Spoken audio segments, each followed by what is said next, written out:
بسم الله النور بسم الله النور بسم الله نور النور بسم الله النور بسم الله النور بسم الله نور النور بسم الله نور على نور بسم الله نور على نور بسم الله نور على نور بسم الله نور على نور بسم الله الذي هو مدبر الأمور.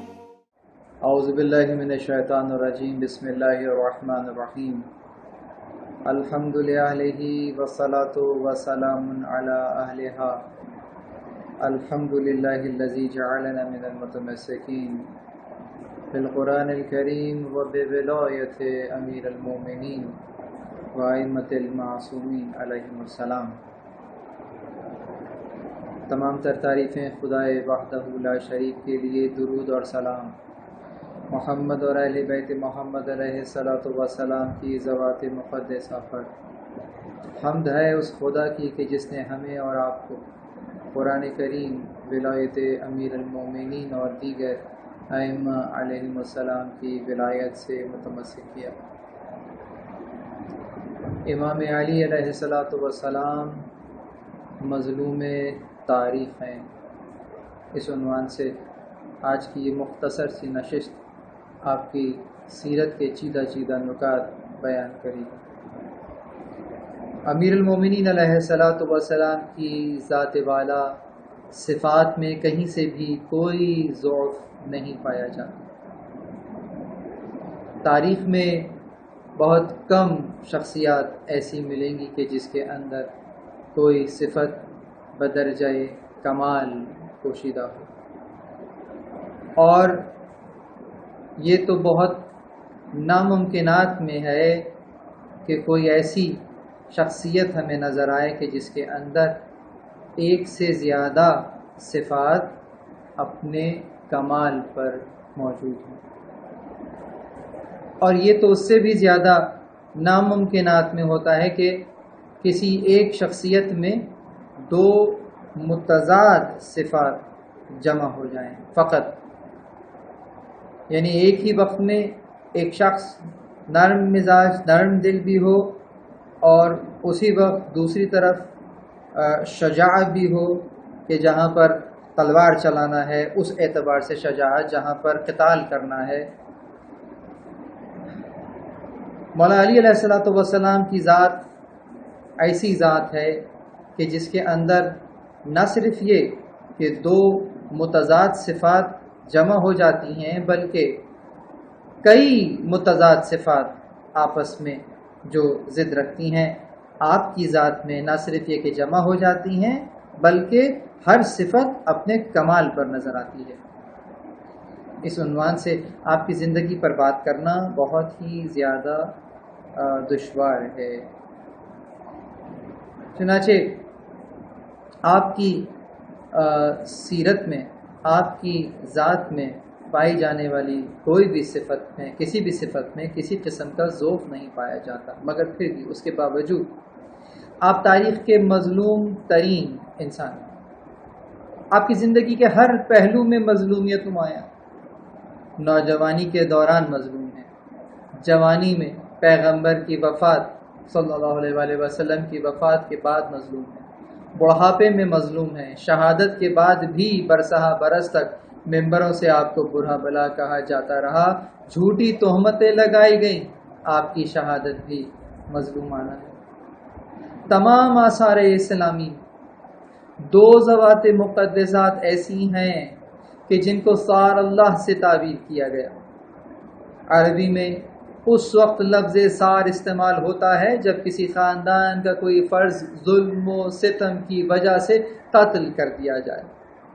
خاندان کا کوئی فرد اگر ظلم اور ستم کی وجہ سے قتل کر دیا جائے تو اس کو عربی میں اس وقت صار کا استعمال کیا جاتا ہے، یعنی خاندان، ایسا خاندان کہ جو خون خواہی کا حق رکھتا۔ صار اللہ اس معنی میں اگر سیدھا سیدھا ترجمہ کیا جائے تو اللہ کا خون، اللہ کا خون یعنی کہ کیا؟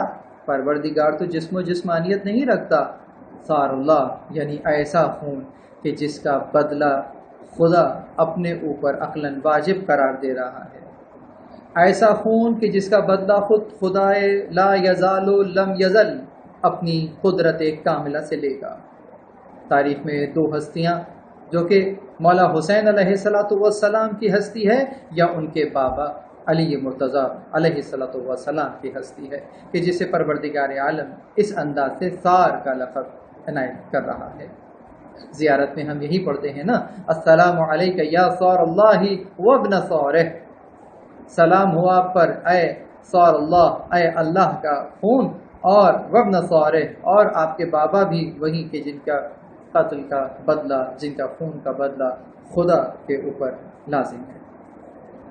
امیر المومنین علیہ السلام تاریخ میں ہمیشہ مظلوم انسان ہے۔ وہ صرف اس تکلیف کی وجہ سے مظلوم نہیں ہے جس سے اس کے امام اور اس کے خاندانی گھرانے پریشان ہو گئے، یعنی کہ آپ کی فقط ظاہری حکومت کا چھن جانا فقط اس معاملے میں مظلوم نہیں ہے، آپ اس معاملے میں مظلوم نہیں ہے کہ آپ کے خانوادے پر ظلم کیا گیا، آپ فقط اس معاملے میں مظلوم نہیں ہے کہ آپ کو تکلیفیں دی گئیں، وہ مظلوم ہیں کیونکہ یہ تاریخ سازی ہے، یہ تاریخ کو صحیح طور پر سمجھا ہی نہیں گیا ہے۔ یہ علی کی سب سے بڑی مظلومیت ہے کہ آج عوام الناس کے ذہن میں یہی بات واضح نہیں ہے کہ وہ کس انداز سے مظلوم ہے، اور آج بھی ہمیں بتانا پڑ رہا ہے کہ وہ اس انداز سے مظلوم ہے۔ بتائیے اس سے زیادہ مظلومیت اور کیا ہوگی؟ صدیوں کے بعد بھی ہم علی علیہ السلام کو فقط میدان جنگ میں بہادر انسان کی حیثیت سے جانتے ہیں۔ جیسے ہی آپ مولا علی کا تذکرہ چھڑ دیجئے، ذوالفقار حیدری سامنے آ جائے گی، خیبر اور خندق کے تذکرہ چھڑ جائے گا، ایسا لگے گا کہ جیسے کسی بہادر پہلوان کا ہی تذکرہ ہو رہا ہے کہ جس کو تلوار چلانے کے علاوہ اور کچھ نہیں آتا تھا، معاذ اللہ خاکم اللہ۔ ہاں، تلوار چلانا آپ کی زندگی کے، آپ کی شخصیت کا ایک پہلو ضرور ہے، لیکن آپ کی شجاعت فقط تلوار چلانے میں نہیں ہے۔ عزیز، ہمیں اس بات کی لا علمی ہے کہ علی زندہ رہنے کا حق رکھنے والے ایک شجاع مرد ہیں۔ وہ نہ صرف خیبر اور خندق بلکہ تاریخ کے آزاد لوگوں کے فاتح ہیں، جس کی نمائندگی کرنے میں ہم ناکام رہے۔ آپ کی زندگی اسلام کے لیے وقف تھی، یا یوں کہیے کہ آپ کی زندگی ہی اسلام تھی۔ علامہ امینی علیہ الرحمہ نے نقل کیا ہے کہ تقریباً 16 منابع اہل سنت کم از کم اور 50 منابع اہل تشیع اور 41 شعراء نے دوسری صدی ہجری کے بعد خانہ کعبہ میں امام علی علیہ السلام کی ولادت کی طرف اشارہ فرمایا ہے۔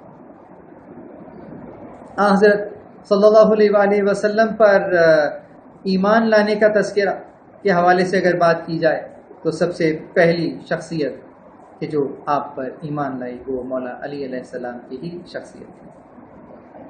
دعوت ذوالعشیر، جہاں مولا علی علیہ السلام کو لوگوں کے درمیان یہ کہہ کے تعارف کرایا گیا کہ علی تمہارے درمیان میرا بھائی وسیع جانشین ہے، اور اس کی بات کو سنو اور اس کی اطاعت کرو۔ رسول اللہ نے جب اپنی نبوت کا اعلان فرمایا تو سب سے پہلے آپ پر ایمان لانے والے مولا علی علیہ السلام تھے۔ یہاں ایک نقطہ عرض کرنا چاہوں گا، بہت سارے جوانوں کے ذہن میں کہیں یہ سوال نہ اٹھ پائے کہ سب سے پہلے ایمان لانے والے سے کیا مراد ہے، اس سے پہلے آپ کس ایمان پر تھے؟ دیکھیے، ایمان لانا دو انداز سے کہا جاتا ہے۔ ایک تو یہ ہے کہ کوئی شخص عالم کفر میں ہو اور پھر وہ دائرہ اسلام میں داخل ہو جائے تو یہ ایمان لانا کہلاتا ہے۔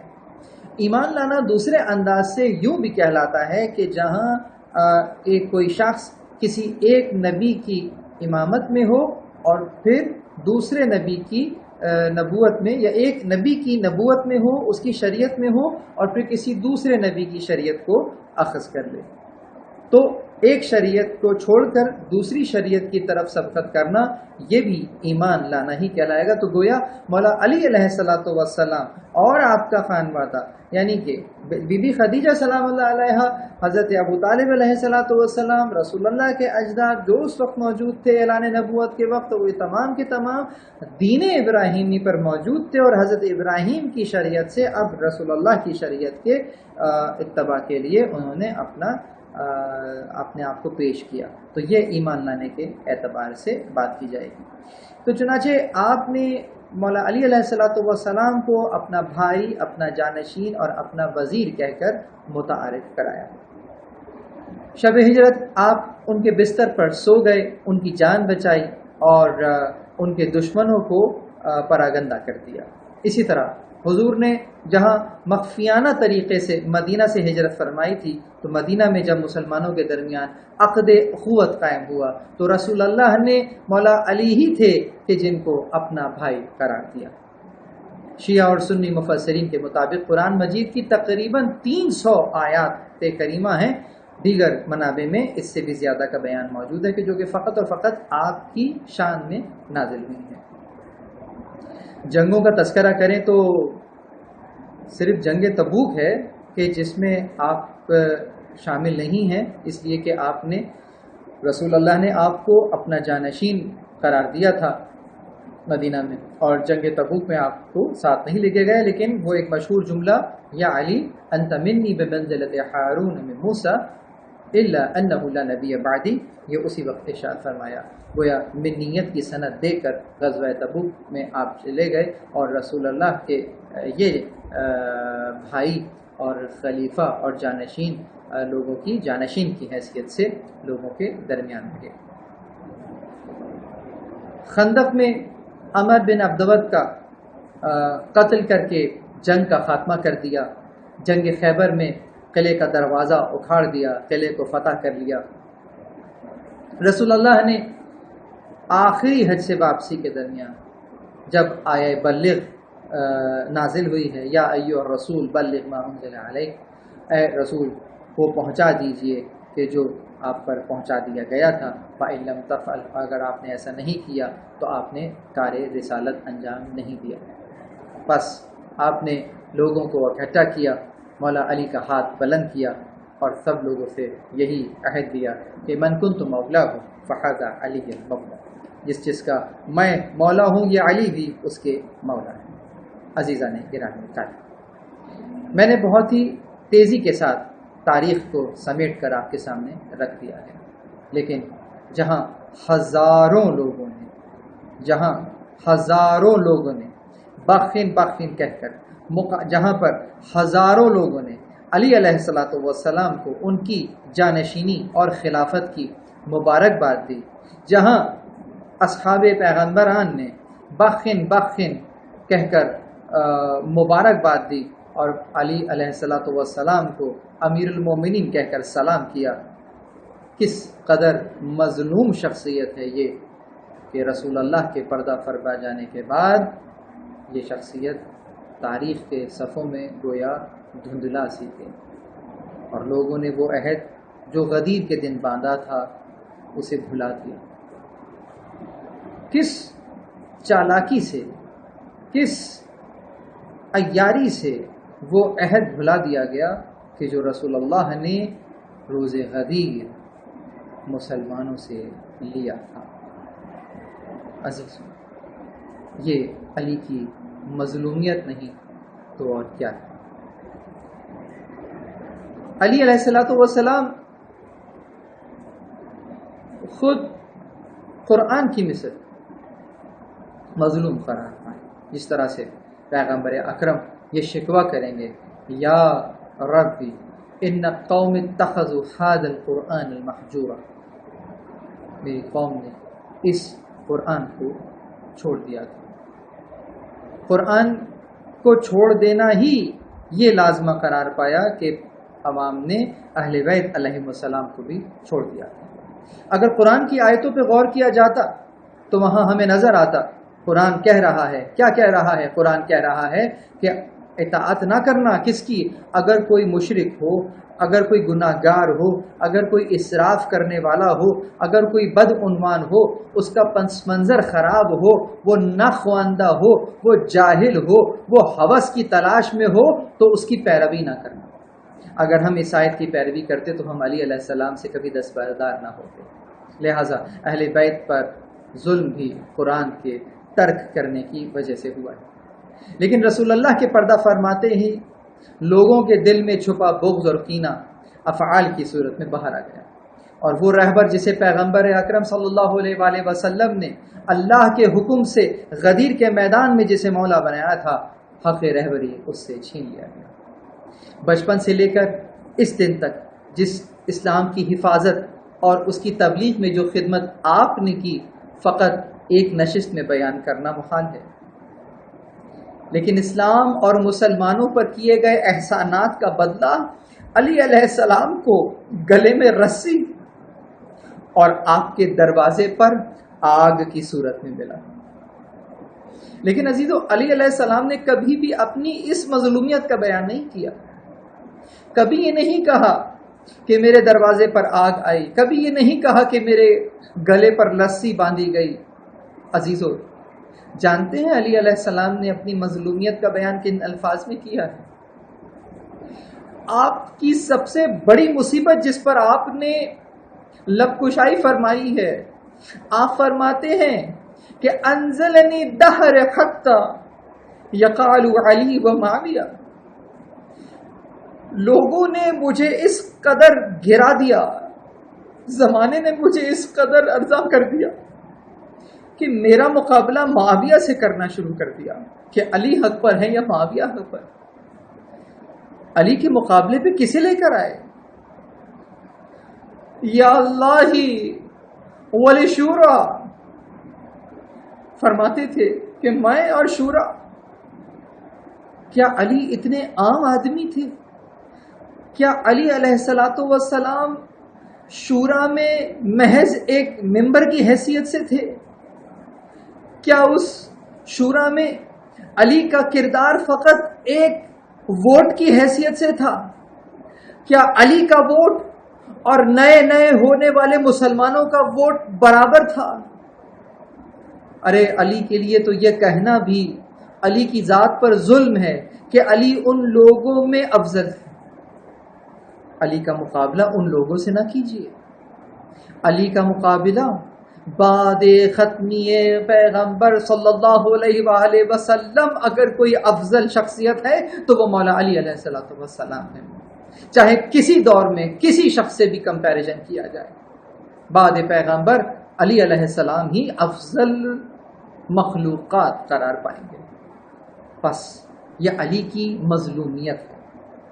امیر المومنین نے متعدد مقامات پر اپنی مظلومیت کا ذکر بھی فرمایا ہے. مثال کے طور پر معاویہ کو وہ خط جس میں اس نے لکھا تھا کہ آپ کو وہ دور یاد ہے جب آپ کے گلے میں رسی کا پھندا ڈالا گیا اور آپ کو اسی طرح گلی گلی کوچا کوچا کھینچا گیا جس طرح اونٹ کو گھسیٹا جاتا ہے. ابن الحدید جس نے نہج البلاغہ کی شرح کی ہے، اس نے اس واقعے کو لکھا ہے. امیر المومنین کا یہ خط جہاں پر تحریر کیا ہے، جس میں آپ نے معاویہ کو جواب دیا ہے، اس نے اس جواب کو لکھا ہے. آپ نے فرمایا، تو میرے مضحکہ اور تذلیل کے در پر تھا، لیکن تو نے میری مدح کی. مجھے رسوا کرنے کی سوچ رہا تھا لیکن تو خود رسوا ہوا. اور پھر جو جملہ ارشاد فرمایا وہ آپ کے اور میرے لیے مشعل راہ ہے. فرمایا، مسلمان جب تک وہ اپنے دین میں شک نہیں کرتا، اگر مظلوم واقع ہوا تو کوئی عیب نہیں ہے. جب تک مسلمان اپنے دین میں شک نہیں کرتا، اگر مظلوم واقع ہو جائے تو بھی اس کو یقیناً اس کی تصحیح نہیں ہوتی. یعنی دین ہاتھ سے نہیں جانا چاہیے، دین کو کوئی خطرہ نہیں ہونا چاہیے، چاہے ظاہری طور پر جسے دنیا بے عزتی کہتی ہے اسے برداشت کرنا پڑے۔ تاریخ شاہد ہوگی کہ گھوڑے تو دوڑے لاشائے شبیر پہ، مگر تاریخ نے یزید کو پامال کر دیا۔ گلی گلی کوچہ و بازار میں تو ان کی آل کو پھیرایا گیا، لیکن تاریخ میں یزید ذلیل اور رسوا ہو گیا۔ ان کی عزت میں بلندی، ان کی عزت میں اور تکریم میں اضافہ ہی اضافہ ہوتا چلا گیا۔ 25 سالہ دور خلافت تقریباً سیاسی حکومتی امور سے دوری اختیار کی اور فقط علمی سماجی امور میں مشغول رہے۔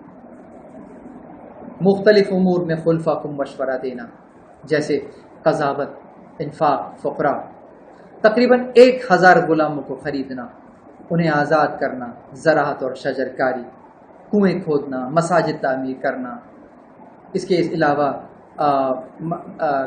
املاک بنانا غریبوں کے لیے کہ جو کہ جن کو رہنے کے لیے چھت نہیں ہے ان کے لیے بنا، جن کی سالانہ آمدنی ایسی املاک بنائی کہ جن کی سالانہ آمدنی ہی تقریباً 40,000 دینار سے زیادہ بتائی گئی۔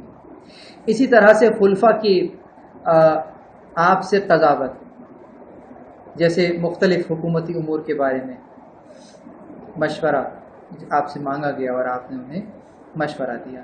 آج جب علم و تحقیق کے کام پہلے سے کہیں زیادہ ہمیں نظر آتے ہیں تو آج حق رکھتی ہے مولا علی علیہ السلام کی شخصیت کہ آپ کی ذات اقدس کے اوپر پھر سے تحقیق ہونی چاہیے، اور آپ کی زندگی کے وہ پہلو کہ جو کہ تاریخ کے آئینے میں دھندلا سے گئے ہیں انہیں واضح ہونا چاہیے۔ ایک ستم جو ہر امام پر خصوصیت کے ساتھ مولا علی علیہ السلام پر بھی ہوا وہ قلت انصار کا تھا۔ بی بی زہرا سلام اللہ علیہ کی شہادت کے بعد علی کو کوئی مونس نہ ملا جس سے وہ اپنا غم و ہم بیان کرتے، اسی لیے بیابانوں کا رخ کرتے، کنویں میں اپنا وہ غم بیان کرتے، کبھی قبرستان کی طرف چلے جاتے، کبھی کمیل بن زیاد نخعی ہیں کہ جو حالات بیان کر رہے ہیں، کبھی ساسا بن سوہان ہیں کہ جو ان کے بیابان کے حال بیان کرتے ہوئے نظر آتے۔ کوئی شخص موجود نہیں تھا جس سے امام اپنے دل کی بات بیان کر سکتے۔ نیمہ شعبان کی وہ شب یاد ہوگی کہ جب کمیل بن زیاد نخعی کو وہ دعائے خضر کا تعلیم دینا کہ جو دعائے کمیل کے نام سے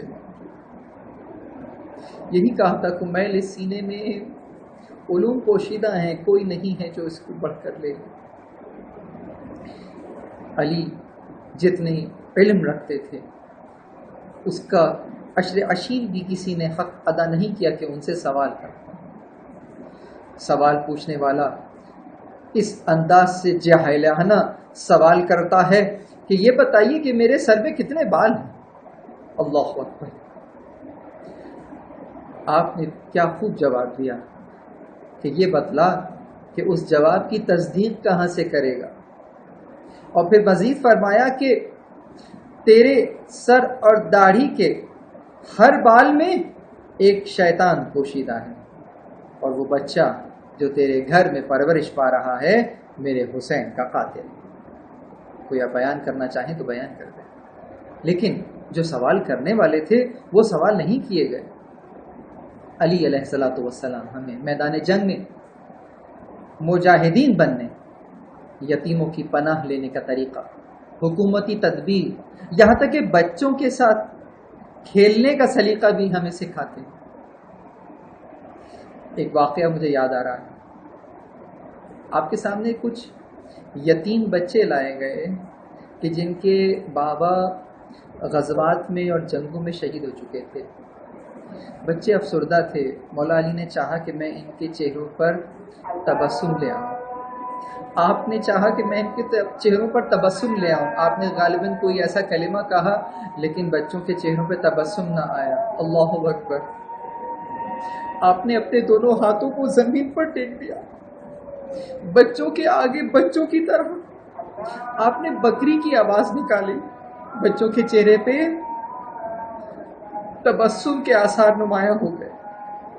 ابن عباس نے کہا مولا آپ خلیفۃ المسلمین ہیں، آپ امام المتقین ہیں، یہ فعل آپ کو زیب نہیں دے رہا۔ آپ نے کہا عبداللہ ان